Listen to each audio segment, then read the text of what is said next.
لأنهم أعطوا هذه الظاهرة أكثر من حجمها، ولذلك وصمها الله بأنها عبادة خاطئة.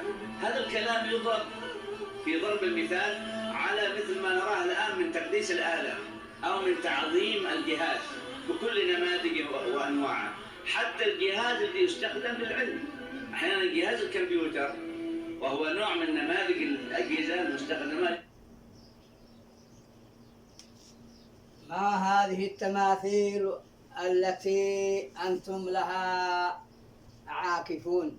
يقول إبراهيم عليه السلام لقومه وهم كانوا في السنة يمكن يوم أو يومين أو في حالة مناسبات يعبدون الأصنام، فما بالك من كان يمسك الجهاز هذا بالساعات الطويلة وبالساعات الكثيرة ولا يعطي للقرآن أي اهتمام إلا القليل في حياته.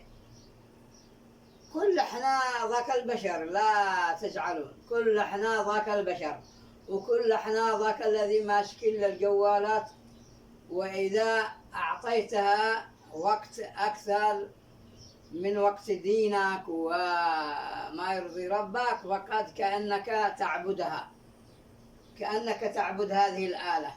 فعلى ما تشاهد في المسجد، في خارج المسجد، في الحديقة، في الطريق، في السيارة، ماسك الجوال فاغزل فيه، متى يذكر الله ومتى يعني نسأل الله أن يجعلني وإياكم في هذا الصباح من صباح يوم الجمعة وفي هذا اليوم الفضيل أن يجعلنا وإياكم من الذاكرين لله عز وجل، وألا يشغلنا أي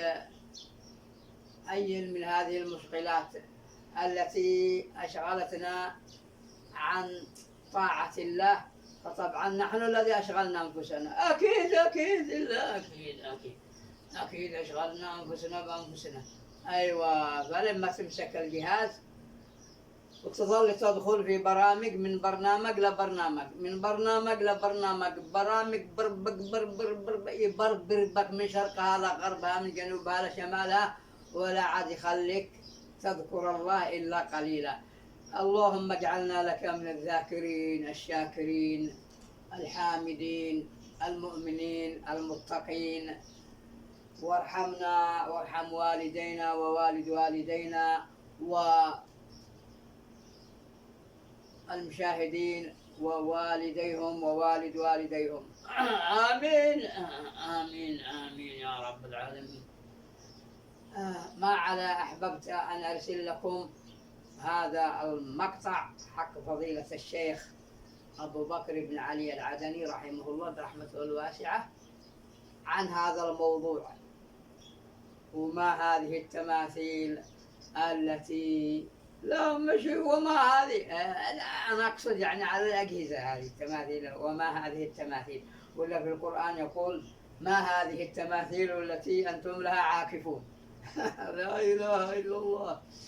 جمعة مباركة علينا وعليكم أينما حليتم وارتحلتم، فوق كل أرض وتحت كل سماء، وتحت كل سماء.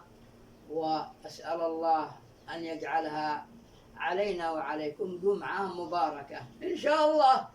وصلوا على الحبيب محمد صلى الله عليه وسلم.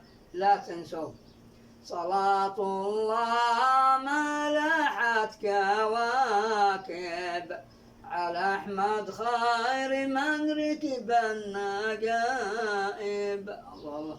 وتلك القبة الخضراء وفيها نبي نوره يجلو الغياهب، وقد قرب اللقاء ودنا التلاقي، وقد جاء الهنا من كل جانب. ثم يقول نبي الله خير الخلق جمعا، له أعلى المناصب والمراتب، له الجاه الرفيع له المعالي، له الشرف المؤيد والمناقب، ولو أنا سعينا كل يوم على الأقدام أو فوق النجائب، الله الله، إلى طيبة ومسجد نبينا وسلمنا عليه سيد الحبايب. من هو؟ محمد أرسله الله إلينا بكتاب الله وكل المطالب. أكيد أكيد أكيد. تحياتي.